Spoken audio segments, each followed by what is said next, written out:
বন্ধুরা কেমন আছেন সবাই? মাই স্টোরি মাই ব্লগ চ্যানেলের আরেকটি নতুন দিনে আপনাদের সবাইকে স্বাগত।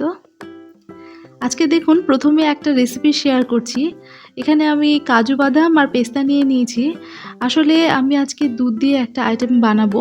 তো এটা আমি মাঝে মাঝেই করে রাখি আর রেখে ফ্রিজে তুলে রাখি। তো এটা খেতে আমার খুব ভালো লাগে, যেহেতু দুধ আমার পেটে খুব একটা সহ্য হয় না। আর পায়েস এই জাতীয় খুব বেশি মিষ্টি জাতীয় খাবারও আমি পছন্দ করি না। আর এটা যেহেতু এই যে বাদাম ঠাদাম দিয়ে বানানো, তো নিশ্চয়ই টেস্টি হবে, কোনো সন্দেহ নেই। বাচ্চারাও পছন্দ করবে। তো যদি বাচ্চারা এবং বড়রাও দুধ খেতে না চায়, এই জিনিসটা কিন্তু আপনারা করে রাখতে পারেন। আর বাড়িতে গেস্ট আসলেও কিন্তু খুব সহজেই সার্ভ করা যেতে পারে, ভালো লাগবে। আর অনেক দিন তো থাকেই ফ্রিজে যদি রেখে দেওয়া যায়। তো আমি ওখানে পেস্তার খোসাগুলো ছাড়িয়ে নিয়েছি, আর খোসাগুলো আমি ফেলে দিলাম না, ওই খোসাগুলো দিয়ে আমি DIY করি, ওই জন্য রেখে দিই। দুধটা ফার্স্টে জাল করে নেব, আর জাল করে ঘন করে নেব। যেটা করব সেটা হয়তো আপনারা অনেকেই জানেন, সেটা হচ্ছে রাবড়ি। রাবড়ি আমি এর আগেও করেছিলাম, তো তখন অনেকে দেখেছিলেন যারা তখন আমার ভিডিওটা দেখতেন। আবার নতুন নতুন যারা বন্ধু তারা হয়তো দেখেননি। তো আজকে যেহেতু আমি করলাম, তো ওই জন্য শেয়ার করে নিলাম। এখানে কাজু আর পেস্তাটা মিক্সিতে গুঁড়ো করে নেব। এটা আপনারা চাইলে খুব বেশি মিক্স করতেও পারেন, খুব বেশি মিহি গুঁড়ো করতে পারেন, কিন্তু আমি একদম গুঁড়ো গুঁড়ো করব না, একটু দানা দানা রাখবো। জাস্ট কয়েক সেকেন্ড মাত্র ঘুরিয়ে দিলাম। একটু দানা দানা রাখলেই বরং টেস্টটা আরও বেশি ভালো বোঝা যায়। এই যে দেখুন, আমি একটু দেখিয়ে দিচ্ছি আপনাদেরকে, একদম গুঁড়ো করিনি, এই যে এরকমটা করেছি। ওইদিকে দুধটা জাল হচ্ছে, আর এই ফাঁকে আমি একটু এলাচও বেটে নেব। দুধের জিনিসে একটু এলাচ দিলে, ছোট এলাচের বীজগুলো যদি দেওয়া যায় তাহলে খুব ভালো লাগে। খোসাটা আমি আজকে দিলাম না, কারণ খোসাটা যদি মুখে লাগে তখন খুবই বাজে হয়ে যাবে। আর খোসাটা একদম গুঁড়ো হতেও চায় না, ওই জন্য শুধু খোসার থেকে বীজগুলো ছাড়িয়ে ওটা আমি পিষে নিচ্ছি। আপনারা এই আইটেমটার মধ্যে ঘি দিতে পারেন 1 চামচ বা হাফ চামচ মতন, কিন্তু আমি একটা ঘি ছাড়াই করেছি। এটা আমি গতকাল বিকেলবেলা করেছি। তো আজকের ভিডিওতে পরবর্তী অংশ সকাল থেকেও শুরু করব। তো প্রথমেই আমার এই কাজটাই দেখিয়ে নিলাম। এখানে এলাচটা গুঁড়ো হয়ে গেছে, আর এখান থেকে নিয়ে নিচ্ছি একটু আমুল দুধ, পাউডার দুধ। আসলে লিকুইড দুধ জাল করে ঘন করতে অনেকটা টাইম লেগে যায়, আর যদি একটু পাউডার দুধ মিশিয়ে দেন তাহলে ঘনটা কিন্তু খুব তাড়াতাড়ি হয়ে যাবে আর অনেক বেশি টেস্টি হবে। আর এই আমুল দুধটা আমার এমনি এমনি খেতেও খুব ভালো লাগে, বাচ্চাদের মতন। এটা আমি ডাইরেক্ট দিলাম না, কারণ অনেক সময় ডাইরেক্ট গরম দুধের মধ্যে পাউডার দুধ দিলে দলা দলা বেঁধে যায়, তখন সেটা মিক্স হতে একটু টাইম লাগে। ওই জন্য কাপের মধ্যে আলাদা করে একটু পেস্ট বানিয়ে নিয়ে তারপরে দুধের মধ্যে মিশিয়ে দিচ্ছি। দুধ ঘন করতে হলে কন্টিনিউ নাড়তে হয়, আর যদি ওপর থেকে সর পড়ে যায় তাহলে কিন্তু নিচের থেকে পাতলা থাকে। ওই জন্য কন্টিনিউ যদি নাড়া যায় তাহলে তাড়াতাড়ি ঘন হয়। আমি বাদামের গুঁড়োগুলো দিয়ে দিয়েছি, আর এলাচও দিয়ে দিলাম। পরিমাণ মতন চিনি দেবেন, যেহেতু আমি পাউডার দুধ দিয়েছি আর পাউডার দুধটা খুব মিষ্টি হয়, ওই জন্য চিনিটা আমি খুব বেশি দিইনি। আর ঘনত্বটা এরকম রাখলাম। ঠান্ডা হয়ে গেলে আর ফ্রিজে রাখার পরে আরও কিন্তু জমে যাবে, ওই জন্য খুব বেশি ঘন আমি করলাম না। এটা পারফেক্টই হয়ে যাবে ঠান্ডা হয়ে যাওয়ার পরে। আর এখানে টিফিন বক্স নিয়ে নিয়েছি, তো এটার মধ্যে আমি এখন সংরক্ষণ করে রেখে দেব। আর যখন ইচ্ছে হবে তখন একটু 2-1 চামচ করে উঠিয়ে উঠিয়ে খেয়ে নেব। তো চলুন, এই রেসিপিটা তো শেয়ার করলাম, এবার কাজে লেগে পড়ি। সেই সঙ্গে আজকে আমি কিছু টিপস আপনাদের সঙ্গে শেয়ার করব। অলসতা ছেড়ে কাজে আগ্রহী হওয়া যায় কিভাবে, সেই বিষয়ে বলবো। আমাদের হাউসওয়াইফদের যে কাজকর্মগুলো থাকে সেগুলো প্রতিদিন একঘেয়েমি কাজ, আর কাজ কিছু কম না, দেখে হয়তো কম মনে হয়, কিন্তু সারাদিন ধরে টুকটাক কাজকর্ম চলতেই থাকে। তো এইভাবে কী হয় বলুন তো, কখনো কখনো আমাদের অলসতা আসে, মনে হয় যে আজকে এই কাজ করব না, এই কাজ করব না। তারপরে একটা সময় দেখা যায় যে কাজের চাপ প্রচুর বেড়ে যায়, অনেক কাজ জড়ো হয়ে যায়। তো তখন একটা হেডেকের ব্যাপার চলে আসে। তো আমি কিছু সহজ সরল টিপস বলবো, যেগুলোতে অলসতা চট করে কাটিয়ে ওঠা যাবে।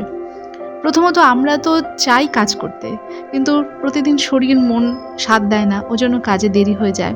সকাল সকাল উঠতে চাই আমরা সবাই মনে করি যে ভোরবেলায় উঠবো, চটপট কাজ শেষ করব, তারপরে সারাদিন আমাদের হাতে অনেক সময় থাকবে, সেই কাজ তারপর দিনটাকে এনজয় করব।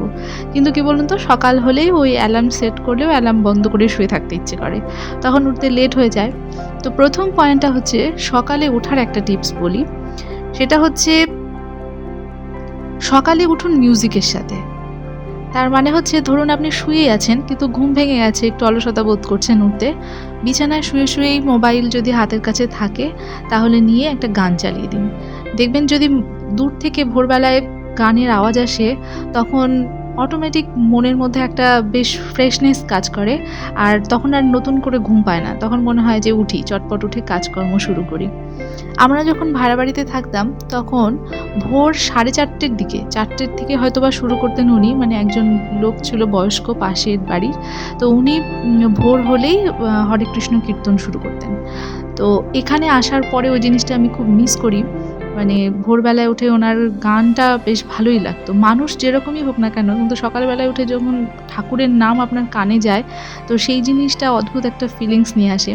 কিন্তু বাড়িটা যেহেতু আমাদের ওই জায়গা থেকে একটু দূরে হয়েছে, তো ওনার ওই ভদ্রলোকের গান আর এখন আর কানে আসে না। তো ওই জন্য আমি মাঝে মাঝেই যেটা করি সেটা হচ্ছে সকালবেলায় সুন্দর গান চালিয়ে দিই, সেটা ঠাকুরের গানও দিই, কখনো কখনো রবীন্দ্রসঙ্গীত চালিয়ে দিই, কখনো পুরনো আধুনিক গানও চালিয়ে দিই। তো এরকমভাবে সকালবেলায় যদি মিউজিক চালিয়ে দেন, আর চটপট দেখবেন আপনি উঠে যেতে পারবেন বিছানা ছেড়ে, আর শুয়ে থাকতে ইচ্ছে করবে না। তো এটা হচ্ছে প্রথম টিপস। আর এইখানে আমার সকালের কাজ সেরে চা বিস্কিট নিয়ে নিয়েছি। আর আমার কাজের যে হেল্পার, তো উনিও চলে এসেছেন, তো ওনাকেও চা দিয়ে দিয়েছি। উনি খুব বেশি কিছু খেতে-টেতে চান না, তো সকালবেলা চা বিস্কিট হলেই বেশ খুশি থাকে। তো তারপরে চলুন ২ নাম্বার পয়েন্টটা বলি, সেটা হচ্ছে বিশেষ কিছুর জন্য নিজেকে লোভ দেখান। যেমন ধরুন, আসলে লোভী আমরা সবাই। বাচ্চাদেরকে যখন আমরা কোনো কাজ করাতে চাই, তখন আমরা লোভ দেখাই, বা এই পড়াটা কমপ্লিট করো, তাহলে আজকে একটা চকলেট দেবো, একটা খেলনা কিনে দেবো। এই ধরনের জিনিসগুলো করি। তো আমাদের মনটাও কিন্তু কোনো না কোনো জায়গায় বাচ্চা। তো এখানে দেখুন আজকে আবার বাজার এসছে। তো এই যে ছোট, ছোট চিংড়ি মাছ এনেছে। তো চিংড়ি মাছটা এখন আমি করব না, ওটা ফ্রিজে রেখে দেবো। কারণ এই যে কাতলা মাছও এনেছে, তো কাতলা মাছটাই আপাতত করব। কারণ চিংড়ি মাছ বাছতে অনেক সময় লেগে যাবে। তো যেটা বলছিলাম সেটা হচ্ছে নিজেকে লোভ দেখান। আমরাও যেহেতু, আমাদের মনটাও যেহেতু বাচ্চা সুলভ, তো লোভ দেখাবেন কি করে বলুন তো? যেমন আজকে কাজ সেরে আমি স্কিন কেয়ার করব, বা আজ কাজ সেরে আমি একটু বিকেলবেলা ঘুরতে যাব, পার্কে যাব, বা আজকে চটপট কাজ সেরে একটা ভালো সিরিজ দেখব বা একটা মুভি দেখব। তো এইরকম কিছু, কিছু জিনিসে নিজেকে লোভ দেখান, তাহলে কি হবে বলুন তো? কাজকর্মে লেট হবে না। যখন আপনি কাজ ধরবেন তখন চটপট এক নাগাড়ে সমস্ত কাজ সেরে দেখবেন হাতে অনেক সময় পাবেন। আজকে এই যে মাছের ঝোলটার মধ্যে একটু ধনেপাতা ছিটিয়ে দিলাম। তো ধনেপাতার ফ্লেভার দিলে ভালোই লাগে, শীতের সিজনের মতন মনে হয়। তবে ধনেপাতাগুলো এখনো খুব ছোট, ছোটই ছিল, এখনো অত বড় হয়নি। স্নান-দান সেরে আমি আবার ছাদে চলে এসেছি এই যে পুজোর ফুল তুলতে। এবার ৩ নাম্বার পয়েন্টে যাওয়া যাক। কাজের চাপ কিন্তু আমাদের সবারই আছে। যারা বাইরে কাজ করে তাদেরও কাজের প্রেশার রয়েছে। আমরা যারা ঘরের কাজ করি সারাদিন ধরে এটা ওটা করতে থাকি, তো আমাদেরও কিন্তু একটা কাজের প্রেশার থাকেই। যে এটার পর এটা করব, এটার পর এটা করব। এই করে কি হয় বলুন তো? নিজের মনের মধ্যে কেমনই একটা বোরিংনেস চলে আসে। তো সেই বোরিংনেসটা কাটানোর জন্য কাজের প্রেশারটাকে আনন্দে ডাইভার্ট করুন। দেখুন, কাজের লড়াই তো সবারই আছে। এমনকি আ একটা ছোট বাচ্চাকেও তো একটু বড় হওয়ার পর থেকে লড়াই করতে হয়। যে বাচ্চারা স্কুলে যায়, পড়াশোনা করে, আবার বাড়ি আসে। বাড়ি এসে টিউশন, একটু খেলাধুলো, গান বাজনা, এটা ওটার মধ্যে আমরা বাচ্চাদেরকে এনগেজ করে রাখি। তো একটা ছোট বাচ্চা যদি প্রেশার নিতে পারে, তাহলে আমরা এই সাংসারিক কাজগুলোকে কেন এই ধরনের চাপ নেব? এগুলো তো আমাদের রেসপন্সিবিলিটি। কিন্তু হ্যাঁ, যেটা হয় একঘেয়েমি কাজ করতে, করতে মনটাও বোর হয়ে যায়। তো সেক্ষেত্রে আনন্দে ডাইভার্ট করুন। মানে কাজকে যত আপনি কাজ মনে করবেন, তত সেটা মাথায় চেপে বসবে। আর যদি মনে করেন এগুলো তো আমার প্রত্যেক দিনের কাজ, একটা মানে অঙ্গ, জীবনের অঙ্গ, হালকাভাবে নিলে তখন এগুলোকে আর কাজ বলে প্রেশারাইজ হবেন না। আর এখানে দেখুন আমি পুজোর বাসনপত্রগুলো মেজে নিয়েছি, এখন পুজো দেব। আর একটা কথা বলি, সেটা হচ্ছে 4 নাম্বার পয়েন্টে ডিসিপ্লিন হওয়ার দরকার। ডিসিপ্লিন শুধু স্টুডেন্ট লাইফে বা কর্মক্ষেত্রে, প্রফেশনাল ক্ষেত্রেই যে দরকার তা কিন্তু না। আমাদের হাউসওয়াইফদের কাজের ক্ষেত্রেও কিন্তু খুব ডিসিপ্লিন মেইনটেইন করে কাজ করা দরকার। এখন মনে হতে পারে যে আমাদের সংসারের কাজে আর কি ডিসিপ্লিন? একটার পর একটা তো কাজ আমাদেরকে করতেই হবে। এটা ঠিক যে একটার পর একটা কাজ করতে হবে, কিন্তু ডিসিপ্লিন বলতে মানে এলোমেলো করে কাজ না করা। যখন যে কাজটা ধরবো সেটাকে কমপ্লিট করে রেখে তারপরে অন্য কাজে হাত দেওয়া। তো এইরকমভাবে যদি আপনি কিছু, কিছু কাজগুলো করেন তাহলে দেখবেন আপনার বাচ্চারাও আপনাকে দেখে শিখবে। এখানে বেলকনিতে আমার একটা গাছে জল দেওয়া হয়নি কয়েকদিন ধরে। তো গাছটা কেমন নেতিয়ে পড়েছে। তো এগুলোতে এখন যেগুলো মাটি ড্রাই হয়ে গেছে সেগুলো দেখে, দেখে জল দেব। কি হয় বলুন তো? যদি একটা উদাহরণ দিই, আ বিছানা ছেড়ে যখন আমরা উঠি সকালবেলা, বিছানা যদি এলোমেলো থাকে, তো সেটা একটা নেগেটিভ দিক আমি বলব।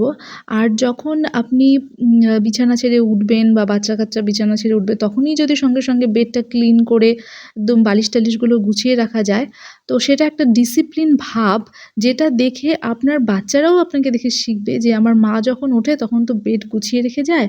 তাহলে আমি উঠি, আমি ওঠার সময়ও যাতে বালিশগুলো জায়গা মতন রাখবো, বিছানা একটু টেনে, টেনে তারপরে গুছিয়ে রাখি।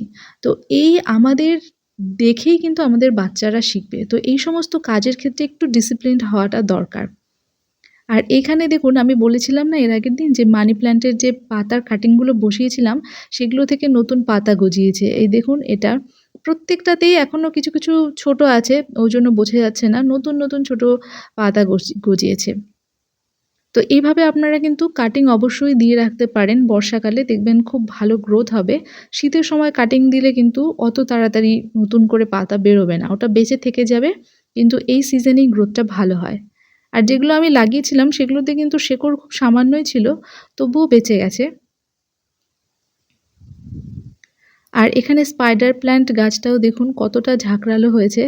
তো এটাও মাটি শুকিয়ে গেছে, দেখে, দেখে জল দিয়ে দিতে হবে। আরেকটা জিনিস বলি, সেটা হচ্ছে ঈশ্বর আমাকে সবকিছু দিয়েছে, আমার কিছুই করার দরকার নেই। এই ভুল ধারণা থেকে বেরিয়ে আসুন। আমি বলতে চাইছি যে হয়তো আপনার কাজের হেল্পার আছে যে আপনাকে বিভিন্ন রকম কাজে সাহায্য করে, বা রান্নারও লোক আছে। আপনাকে তেমন কোনো কাজ করতেই হয় না। শুধু আরাম-আয়েশ করে জীবন কেটে যাচ্ছে। তাহলে এত হেডেক নিবো কেন? তাহলে অলসতা ত্যাগ করব কিসের জন্য? তাহলে আরাম করে জীবন কাটাবো শুয়ে বসে।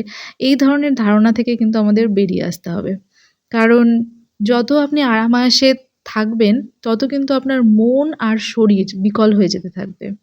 কারণ এই যে মন আর শরীর এগুলো কিন্তু আমাদের কন্ট্রোলে সবসময় থাকে না।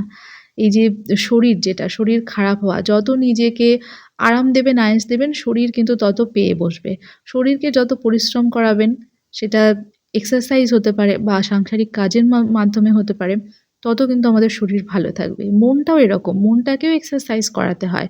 মন যদি একঘেয়েমি হয়ে যায়, একঘেয়েমি বোরিং টিভি দেখছি, একঘেয়েমি YouTube এ দেখছি, Facebook দেখছি, তখন দেখবেন মনটা একদম বিষাদগ্রস্ত হয়ে যাচ্ছে, বিষাক্ত হয়ে যাবে।